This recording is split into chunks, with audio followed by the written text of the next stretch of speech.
This month's podcasts are sponsored by Aubergine Legal. Do you sometimes worry that your business isn't meeting all its legal compliance requirements and wonder if you're ticking all the legal boxes? Are you losing sleep worrying about a piece of legislation that you may or may not be complying with? Perhaps you need some help with your client contracts or your data protection compliance. Or maybe you're worried that your website doesn't have the right documents or legal notices in the right place. Perhaps you have a brand that you want to protect with a trademark. How about if you could outsource it all and eliminate all of your worries? If so, then get in touch with Aubergine Legal, a friendly commercial legal consultancy offering practical and clear commercial legal advice without the overwhelming legal jargon, taking the worry away and helping you to protect your business and minimise your risks. Aubergine offers a free 30-minute consultation if you have any questions or want to find out if they can help, and you can access this link and book your free 30-minute call via the link in the show notes. Welcome to the Bring Your Product Idea to Life podcast. This is the podcast for you if you're getting started selling products or if you'd like to create your own product to sell. I'm Vicky Weinberg, a product creation coach and Amazon expert. Every week, I share friendly, practical advice as well as inspirational stories from small businesses. Let's get started. So today on the podcast, I'm joined by Elle Williamson. Elle is also known as the Ecommerce assistant, and she joined me on another podcast episode back in May, where she was talking specifically about Shopify. I've invited Elle onto the podcast again to talk about Klaviyo, which is another platform that Elle specialises in. Klaviyo works really well with Shopify, which is one of the reasons I know that Elle uses it, and she talks about that functionality in the episode. So we don't just talk about Klaviyo, we also talk about email marketing in general, so why it's so important, best practice, some ideas of sorts of emails that you could send, and we also touch on what to do if you have an email list and you just haven't been in touch with them for months, weeks, or perhaps ever. So this is a really useful, practical, actionable episode, and I would love now to reintroduce you to Elle. So hi Elle, thank you so much for joining me again. Hiya. I'm so delighted that you come to join me a second time to talk about a different topic today. Yeah. So could you please just give everyone a little reminder, because I'm sure everyone's listened to you before, of who you are and what you do, please? So I'm Elle. I founded the Ecommerce Assistant, and what I do with that is I help small business owners to grow their online sales using mainly Shopify and Klaviyo. So I've worked in the world of e-commerce for over 11 years, always within small businesses, and now helping small businesses. So I really understand, the whole ecosystem of running that business, whether it's operations or marketing. So I have that understanding of it. And now I specialize in the Shopify and Klaviyo. That's amazing. Thank you. And so last time you were on, we were talking specifically about Shopify, and that was such a brilliant episode. There was so much that we took from that. So I've invited you on again to talk specifically about email marketing and Klaviyo. Yes. But before we move on to talk about Klaviyo specifically, can you just tell us, why is email marketing important? Because most of us have been told at some point that we should be doing it. In your opinion, why is that?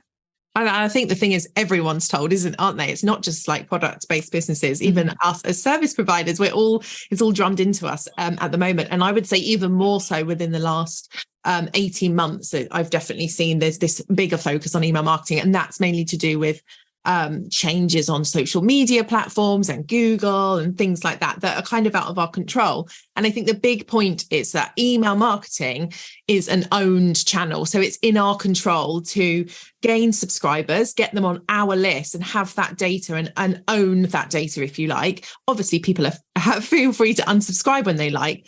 But having those people on your list and being able to email them when you want, whether that's campaigns and newsletters or automated emails, you're in control of that. So you're able to send out that message when you like. You're not fighting algorithms or having to pay, Facebook ad costs. It's your list. And I think that's the big thing. It's about talking to your customers and having that ability to reach into their inbox and really have that communication with them. And big thing is about nurturing them. That's something that comes up over and over again with email marketing. That's brilliant. Thank you. And in a moment, I'm going to ask you a bit more about nurturing them and what that means. But I think what you said makes total sense, because we're often told have your own website in case you get thrown off Etsy or Amazon. And I think having your own email list covers that eventuality. But also, if something goes wrong with social media, I mean, over the past year, I'm sure you've heard of people getting kicked off Instagram or getting their accounts hacked and suddenly all their followers are gone. But I guess if you have the majority of those people on your email list, at least you've got a way of getting back in touch, staying in touch, whatever it is, you're not losing that connection. Exactly. And I think it's almost a more meaningful connection. I mean, maybe an Instagram expert would come on and argue differently, and that's fine. But I think having that list, it's quite easy just to follow someone on Instagram, isn't it? You know, we hit follow all the time. Joining someone's list, I think, is almost like a bigger commitment. So having those people that have made that commitment by saying, I want to sign up, I want to hear from you. You're building that deeper connection. So they do want to hear from you, and you're able to get into their inbox, and you're not worrying about, like I said, you know, that algorithm, whether your post is going to be shown. You know, you're in that inbox. And I just think it's a more powerful way of having that communication, that two-way communication with your customers. Definitely. Because as you say, following someone on Instagram or wherever is quite passive, isn't it? You know, even when you follow them, you know you're only going to see a certain percentage of what you post. Exactly. You don't have to engage with them. You can unfollow them really easily. But to give someone your email address, there is a certain amount of trust, isn't there? Because, you know, once they've got your email address, they're actually in your inbox. There's no getting away from that. So I think you're right that it's quite actually, I don't know if privilege is the right word, but I guess we should be grateful for when people want to join our email list, because it means they do want to hear what we have to say. Yeah. And I think often I'll talk to small business owners that it's like, I don't want to spam. I don't want to be send too many emails. They might even say on their sign up, like, I won't spam you. I won't send lots of emails. And it's like, well, actually, let's just flip that on its head a little bit, because like we've just said, it is a privilege actually. And someone has said, I want to hear from you. So I think it's always important to remind small business owners that fact. People want to hear from you. They've said they want to hear from you. So actually a big part of it is actually sending emails, because I know that can be a barrier for a lot of people. That makes sense. And actually, I've noticed myself recently that I would rather get lots of emails, because I'm on all sorts of email lists for big companies, small companies. I would rather get the, twice weekly emails and just delete the ones I'm not interested in, than when I don't hear from somebody for 3 months and then they pop up in my inbox. And because 9 times out of 10, I go, who are you? Why are you on my list? And 9 times out of 10, I will unsubscribe, because it's been so long that I don't really know why I'm on their list. Exactly. And I think that gap in not sending emails is a big problem for people. So when you start your online store, say your Shopify website's gone live, you might already be collecting email addresses, sometimes without even really knowing it. But you've maybe not got that email marketing actually set up. And I think that is a big problem then, when you will, I would always say to people, you're going to expect to see a big unsubscribe if you then start sending emails. So it's kind of why it's pretty important to try and do it from the very beginning, and send as regular as you can. Like, yes, twice weekly is amazing, but that's just not possible for everyone. But even if it was once a week, a bare minimum once a month, I'd rather people do it more than once a month. But even if you were just doing that, at least you're not going to have that big gap, like you say, and then someone go, who is this? And why are they emailing me? And it almost then does feel spammy, doesn't it? That's the problem. Yes, because it feels like they're just emailing you because they're trying to sell you something, or it feels like there's an agenda. And by the way, there's nothing wrong with using your email to sell anything. I'm not saying that at all. Exactly. But I would almost rather someone sell to me constantly, and then I'll decide if I want to buy from them or not, than just doing it when they've got a sale on or whatever it is. And I think it goes back to people having this mindset of feeling like they're spamming and feeling like they're over sending emails. And you just have to remember, open up your own inbox now and go and look through how many emails, whichever inbox it is. I mean, I've got hundreds of email addresses, and you've probably got, a stack of emails that have already come in this morning, and you can scroll through and you can choose whether you want to open them or not. So actually your one email a week or month, it's not a lot compared to, like, if you look at some of those bigger brands that are sending daily or every other day, you're not spamming them. Even if you decided to send twice a week, it's not spammy, because there's lots of other emails coming into that person's inbox. And actually you're kind of a drop in the water in a way. So most of the time I tell people you can't oversend emails, like especially as a small business who is probably time poor anyway. You probably need to send more. I don't really come across many people that need to send less. They might need to sort of refine a little bit what they're sending or send to different segments of their audience, but actually most people, and if we're thinking about beginners, most people need to send more. That's really useful. Thank you. And I want to come back to something you talked about a few moments ago. You mentioned nurturing your email list. What do you mean by that, Elle, and how do we do it? So I think that basically just means not always selling. So yes, there's nothing wrong with selling. Let's just get that out there. We are pro selling your products. You have to sell. That's part of having a product business and selling online. There is a lot of selling. But I think the beauty of your email list is that you can spend time also nurturing. And by that, we mean talking about your brand, your story, the benefits of shopping with you, but also not just making it about you. I do think it's very important to try and put it into like your customers' eyes, if you like. So like talking to them and asking them questions and finding out about them and really using that like emotional connection, I suppose, which is so much easier to do on email rather than something like Instagram and even your website. Sometimes really hard to do that like emotional connection on there. So it's about sending those emails that show who you are as a brand and what things you believe in. And interesting, some of the best emails I get from brands are like don't even feature their products at all. It might just be like things we've done this week or, all that other stuff. That it's just about like human connection, isn't it? And it's almost like showing that I think as small business, you're in a great position to show that there is a real person behind the brand that bigger brands can't really do. So I think you have to use that to your advantage. And that's where nurturing the list. So telling them about you and not just sending those sale emails. Because if you're only ever sending an email when you're on sale, like you said a moment ago, it just becomes a bit boring, doesn't it? And it doesn't give people a reason to stay on the list. So yes, they've opted in and that's great. And we're really grateful. But if you're only ever going to say we're on sale, or here's a promo code, things can just get a little boring for them. Yeah, totally. I know what you mean. I think some of the best emails I get, I'm trying to think of some of the good ones I've had recently. I really like it when brands show their new products because weirdly, not everyone does. But I really I'm seeing that especially with creative businesses. They'll say, this is new, or I've made this. What do you think? Does anyone like this? And it's just nice, isn't it, to see what people are doing? And even like using that opportunity, like a new email. Yes, that is, I guess you would think of that as a sales email, but actually, if it was one specific product that a creative has made, they could go into detail about that making process. Like, how have we got from idea to product in your hands? That's always really, anything behind the scenes is super interesting. And people like to see that, like, how have you got here, whether it's your business journey or your product's journey. I think that's where you can turn those sales emails into more of a nurture storytelling email. I think there's always going to be a bit of both, isn't there? You've got to sell, but there's also that storytelling. Absolutely. And I think for me, it just has to feel like news. Yeah.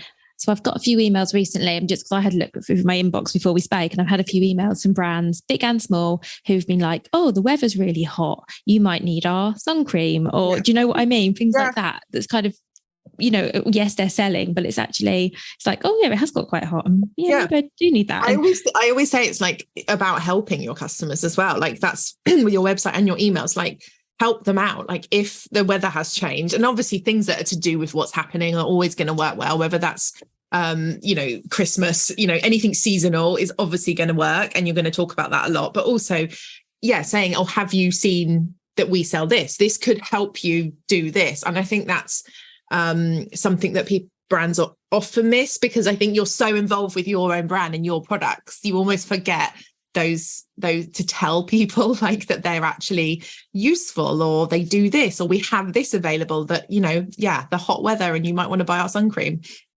It's important not to forget to do that, and just be like, it's helping. It's not spammy, it's not salesy, because there's that bad rap for selling, but it's actually helping your customer. That's a really good mindset shift, I think. Thank you. So in a moment, we're going to move on to talk about Klaviyo specifically, but I've got one burning question before we do that, which is, you mentioned earlier that it's obviously not very good to get lots of emails and not use them, or perhaps not email your list for ages and then suddenly decide, oh, actually I haven't been doing that. Now, not to make anyone feel bad, by the way, because I think we've all been there where we're just like, I've got nothing to say, I don't want to snap, but for whatever reason it is, or you get really busy.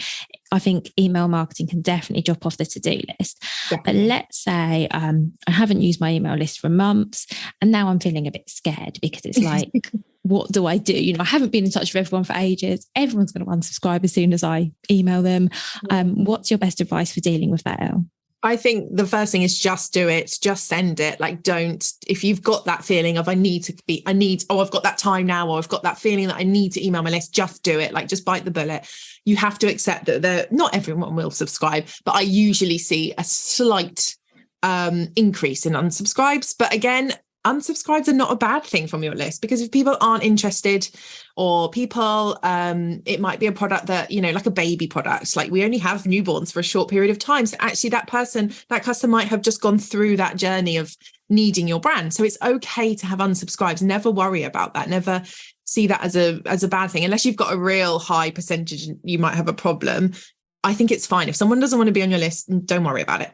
So I think if you've had that big gap and you're now like panicking, just bite the bullet, send the email, maybe address the fact that you've not been in touch. You know, as a small business, like I say, you can talk to your customers in such a personal way, and think of it as if you're emailing one person.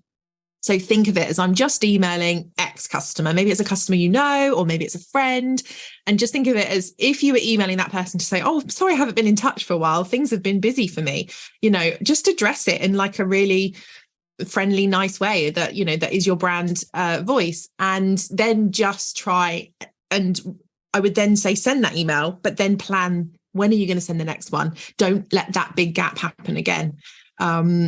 Because then you'll get that fear again, and you'll get that like worry again. So actually, if you're going to send it, then say, well, I am going to then send weekly, and it's going to be on a Friday. And genuinely, once you start doing that, it just becomes part of your weekly routine. I know it's so hard to start. Like, I've been there too. I now send a weekly email to my list as a service provider, and I've done it since January. And it's almost like, oh, I don't want to do it this week, but I'm like, I have to. I've started something now, and you almost commit to it. So I think getting into that routine of sending regularly, it's so hard to start, but once you do, it becomes so much easier. And then you'll see that when you start planning, whether it's for the next few weeks, months, or the whole year, you'll see there's so many things that happen throughout the year anyway that you're going to talk about, like the things that are just happening in life, whether it's school holidays or back to school or Halloween, you know, all these like events throughout the year. Once you plot all them in, and then plot your product launches and your promotions and all those sort of storytelling emails, you'll find that you're not short of stuff to say. I think it's just sitting down and actually going, this is what I'm going to say, and this is how often I'm going to say it. That's really helpful. Thank you. And I think you're right that having a schedule definitely makes things easier, whether it's, like you say, weekly, monthly. But if you commit to it, and then you have a bit more accountability, because you kind of think that people are expecting it. Yeah. Maybe they are, maybe they're not. But I think just doing it at the same time every week or whatever is really helpful. So that's great.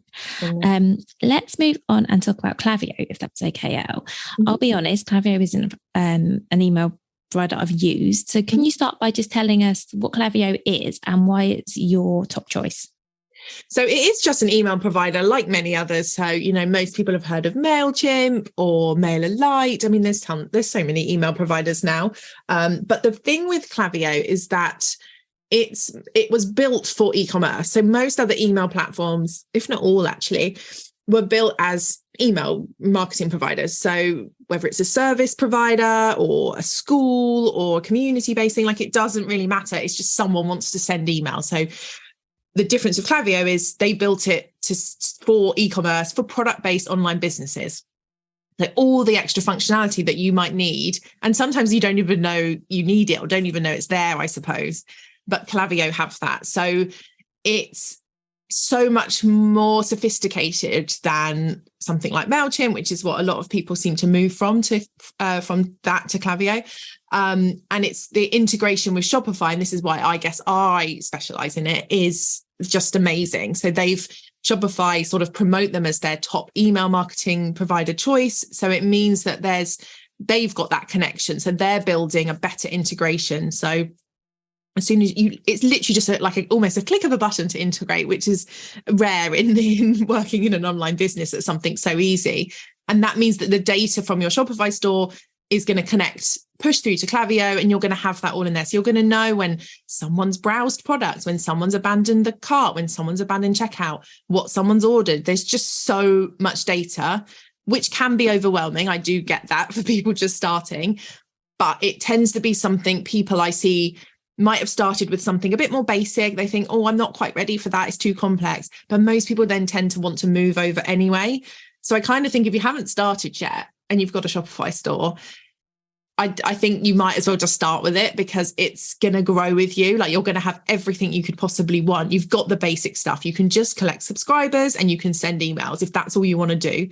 But you've then got the ability to have all this extra functionality and data to grow. That's really helpful. Okay, so I've got a few follow-on questions, so that's okay. I guess the first one is, so I had a quick look at Klaviyo myself, and I saw there were a couple of different versions. So do we need to use a paid version, or is the free one okay to get started with? There is a free, like most things, there's a free, and with emails, there's always a free up to X subscribers, which is available, and you can start on that I think it's 250, but I will have to go and check. I think it's 250 subscribers. So it's pretty small, to be fair. But if you are just starting out, then yeah, there's nothing wrong with the free plan. You'll get access to everything. It's not one of those platforms where free means you don't get this and you don't get that. But you only get a certain amount of email sends. So even if you've got a small list, but you're sending, let's say, I think about weekly, you would probably go over the amount of sends you can have. That's something they brought in about, I think, 18 months to 2 years ago. So you will then be quite quickly onto a paid plan. But the paid plan starts at, I think it's $20 a month. So it used to be more expensive than MailChimp, which is its sort of direct competitor. But now that MailChimp have had some pricing increases, and their free plan has got dropped how many subscribers you can have, what I'm seeing is it's much of a muchness. It's pretty much the same as most platforms. And I know that, small business want to keep costs down, and, you're probably paying for lots of other things already, but the small cost that Klaviyo would be to begin with a small list, obviously it gets more expensive as your list grows. It's really, really beneficial, because you will literally make your money back in one email. It's not like you can't see what you're making from it. It makes that so clear, this is the money you've made from this email send, that you'll instantly make that money back. And I think for the cost it's so worth it. So yes, you can start on a free plan, but I think most people will quickly be on the paid plan, to be honest. Oh, I like that you can see how much money you've made from the email you sent. That's really clever. You can see everything. That's the beauty of it. I mean, most email providers give you a lot of data, but I just think Klaviyo's is so detailed. So you can see, open rates, click rates, how much money that email's made, how much money your abandoned checkout's made. And with that, obviously, with data means you can then make it better. You can make things work better. You can see, which email made the most money, or which got the most clicks, which one is intriguing the audience more, and then do that again, basically. So the data side of things I know can be scary, but it's really important. And I think Klaviyo make it as simple as possible for you. Thank you. And what are some of the other features that you particularly like about Klaviyo? Because you've mentioned that for product businesses, this would be your top choice. What are some of the e-commerce specific things that you think people might find useful? So the flows, which is your automated emails, is probably the biggest sell, I would say. So it's the ability, it's because you've got these data points pulling through from Shopify as soon as you integrate, you've got the ability to see what your customers are doing on site. So if I'm on your site and I just look at a few products, but then I leave, I've abandoned my browsing. So it's called a browse abandonment email. And that's something you can set up with Klaviyo. So you can sort of target people at the different points of their journey through your website, whether that's just browsing, whether that's getting to the cart, whether that's getting all the way to checkout. And the same for once they've purchased, like you can email them post-purchase emails that are sort of just a generic thank you, but then you can also get really into the detail of like, they've bought this, so I'm going to send them this. So I think that like targeting your customers with those really specific flows is one huge feature, and also the segmenting. So you can then segment your list, which again, most email providers do offer. But it's really easy to do by saying, you know, if customer has done X, Y, and Z, create this segment for me. So if you sell a seasonal product, I had a client that sold like an advent calendar. So they wanted to see like who bought the advent calendar last Christmas, and then they've got a segment ready to target. As soon as they launch that this year, they know that that's a group of people that might be interested in buying it again. So it's the ability to kind of drill down into like who your customer is and what they've bought and how we're going to talk to them really specifically.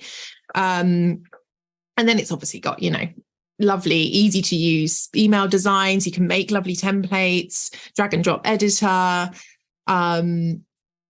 The data, you know, the data's there. It's a lot, but I do think they make it as simple as they can. Lots of different sign-up forms, pop-ups, flyouts, embedded forms. Like it's just got everything I think that you need as like as an e-commerce business. It's got so much to get you started for sure, but then like I said, take you like further into that, drilling down into like specific customers and what they want and need.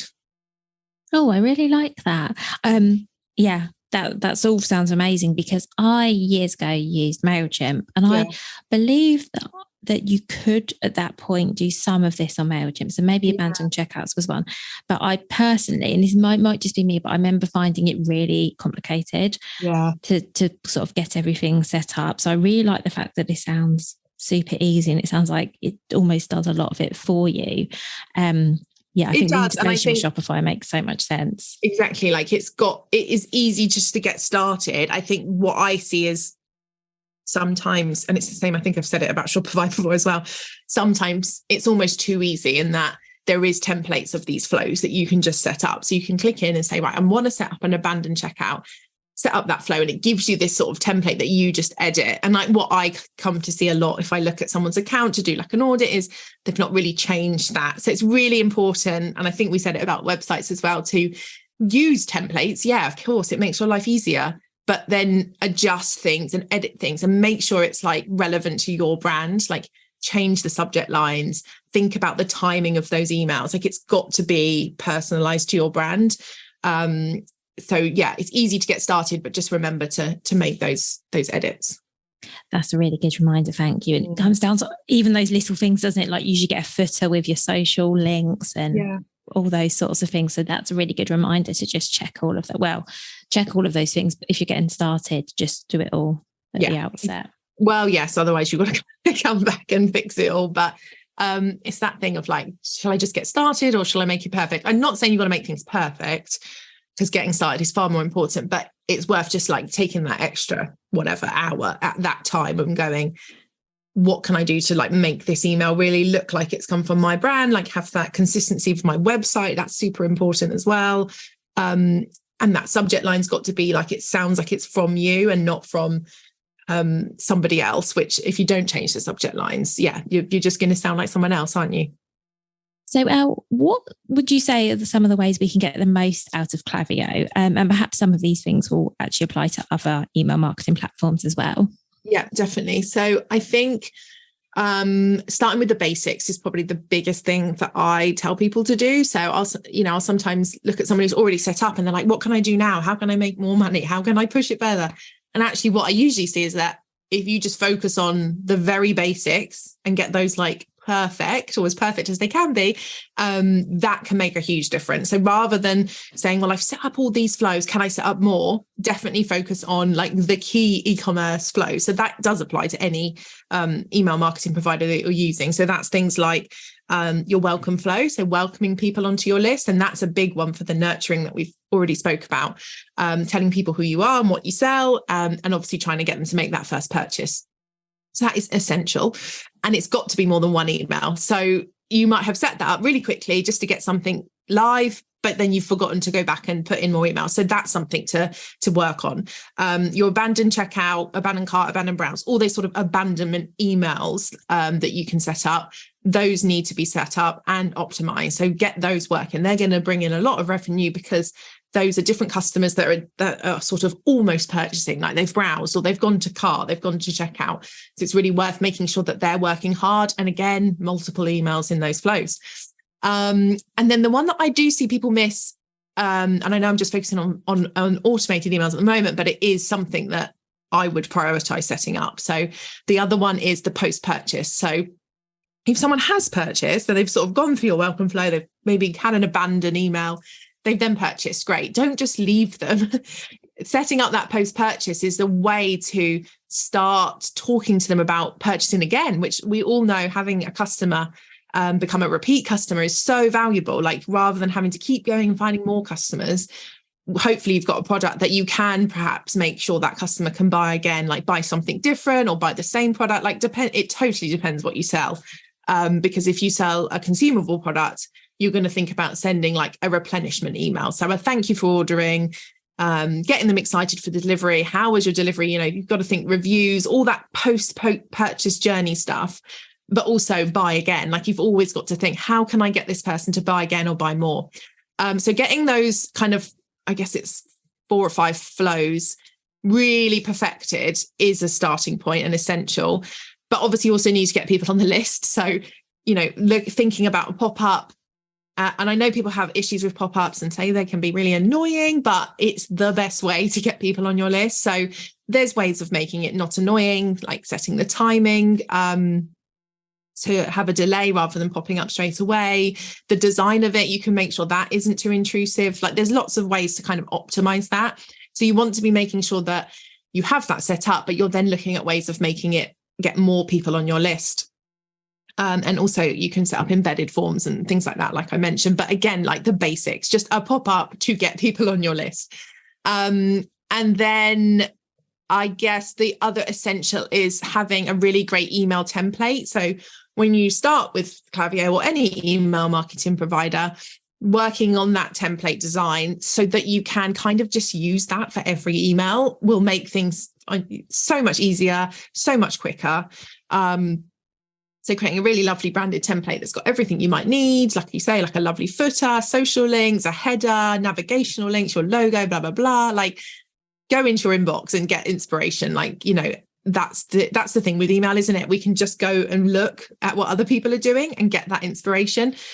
And then once you have that template, I probably should have said that first because you need that to make all those flows. But campaign emails. So those newsletter emails, those blasts to your list or to certain segments that you need to be, like we've kind of covered, like when are you going to send those and what are you going to say, and start to plan that out from the get-go, really. Like I said, even if it's once a month, even if that's all you can manage, doing that from the very beginning, just getting that started. And just start talking to the list, because I think it gives you that real boost as well. Once you see like people are opening it, people are clicking it, people are buying from it, you then think, oh, this works. Like you've only got to send your first email, let's say, and you should see something, even if it's not sales straight away, even if it is just clicks and opens. It's like that, you should see that as a real positive start. And hopefully that's something that then means you want to carry on. So I think that's the beauty of email. Like you just see instantly what's happening. And it does make you feel nice. Oh, thank you. And when you're talking about getting people on your list and whether we use pop-ups or not, or what's your view on whether you have to offer something for people to get on your list? So do you think we should offer a discount for people to join our list or anything at all? Or is it okay just to say, why don't you join my list? I think it's fine. I think it's okay. Like if that's what you want, if you don't want to offer something, I think it's totally okay. Like it's no, no one should say, oh, you can't do that. However, I think if you do offer something, you're likely to see a higher conversion rate on your pop-up. So you can, within Klaviyo, you'll be able to see, this pop-up is converting at 2%, let's say, but actually we want it more like 5% ideally. So if you didn't have an offer, then you added an offer. I mean, if you added like 50% off, that conversion rate is going to go sky high, but that's not viable. So I think this is the problem. Sometimes I'll see people say, pop-ups, and I can increase your pop-up by this much. And it's like, but you have to think about what's best for the business. So heavy discounts, I'm not a big promoter of. So if you are a brand that's like, I don't want to offer a discount, I don't want to offer freebie, I don't feel like I've got anything to offer, just ask people to sign up, because there will still be people who want to hear from you. But if you can offer something, and obviously the most common is 10% off your first order, free delivery off your first order, maybe a free gift with your first order, like these sort of things. If you can offer something within that realm, great. And then if not, perhaps there's something else you could offer, like as service-based businesses, we might offer a lead magnet, which is like a download or like a freebie that someone can maybe learn from. So I think product-based brands can do that as well. So you might be like, I don't know, like a sewing brand, and you might offer like a how-to guide of like some sort of sewing guide. So you can be really creative with it in what you offer. So I don't think you have to offer anything, but if you can think of like one of those things to basically, it's exchanging their email for like what you're offering them. So if you do offer something, you're going to see that more people do want to join. That's really helpful. Thank you. And also I liked what you said about, it sounds like Klaviyo and Shopify, together give you the opportunity to see how well your pop-ups are converting. Because I also quite like the idea of, try 10% discount for a while and then try free delivery on your first order and see which actually is most appealing to customers. You can do that idea. Yeah, you can do A/B tests. So that just means instead of doing it like running one for a week and then running the other one for a week and comparing, you can actually set it up in Klaviyo to do that for you. So you would say one version is, if you had these two ideas, let's say, one version is the 10% versus the free delivery. And then it will show you the results of like, this one has performed at 5% and this one has performed at 2%. So that's great. I mean, you do need to run that for a significant time. Like a day is not long enough. You need to be, I'd say 2 weeks at least, depending on the traffic on your store. It might need to be longer actually. And also you might not see a big difference. And then I guess it's either run it again another time, or you just make a gut call, I guess, on it. So yes, if you do want to test things, Klaviyo, that is one of the good things in it. You can test, like anything really. Like you could test the subject line of emails, you can test the pop-up time delay, you can test the flows, like the time delay between your emails and flows. Like if you can think of it, you can test it. I just usually say to people, get the basics done first. But yeah, if you had two ideas, actually, it's a really good thing that you can just go, well, I'll just test it and then make that decision. That is really useful. Thank you. And I know obviously this is very obvious, but I also think it was a good reminder that think about what you're going to offer people to get on your list, and think about whether you can afford to offer 10% discount, or can you afford to offer free shipping? Yeah. And again, this will vary so much depending on what you sell. But I think that's just really good, rather than thinking, I have to offer whatever. And that's part of the reason I wanted to ask you about, was I knew you'd have a very sensible answer. Because, it's depending on who you speak to and what you read. It's really conflicting. So I think testing what works for you and your business is obviously the most sensible approach. Yeah, not feeling like you have to do anything. So within Klaviyo, this is maybe one of the downsides, where you've got like pop-up templates as well. They'll usually have that 10% sort of there already, or free gift or whatever it is. Don't think that's what you have to do because Klaviyo have put that. They're just giving you examples that are common in e-commerce.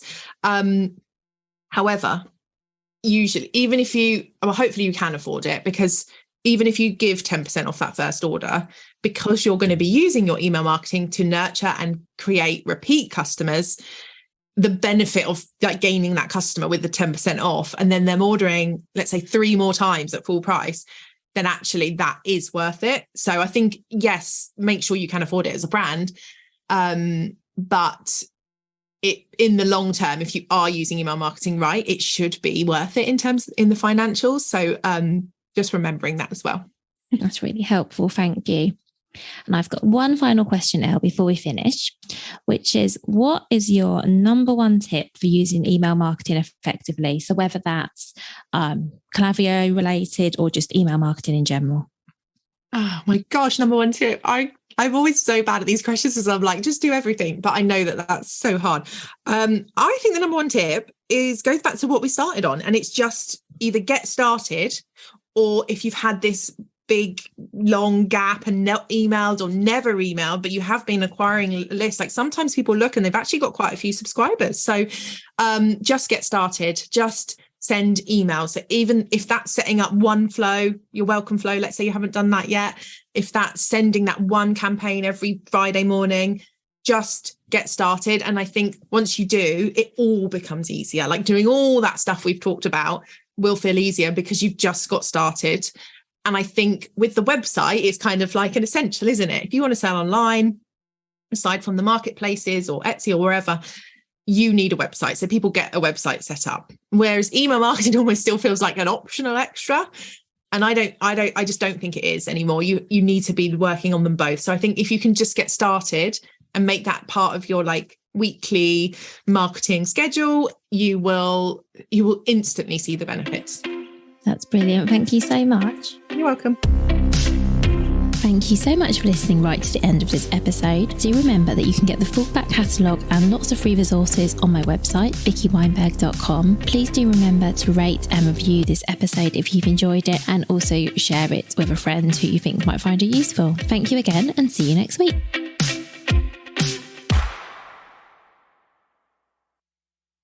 If you've been inspired to start a podcast in 2024, I really recommend my podcast host, Captivate. Captivate were my top pick when I started podcasting 4 years ago because of how easy it was for a complete novice like me to get started. I've stuck with them for the last 4 years because Captivate is still really simple to use. They keep adding great new features like the ability to share ads like these, and they've just been really reliable. So when you're ready to start your own podcast, you can use the link in the show notes and get a free 7-day trial with Captivate.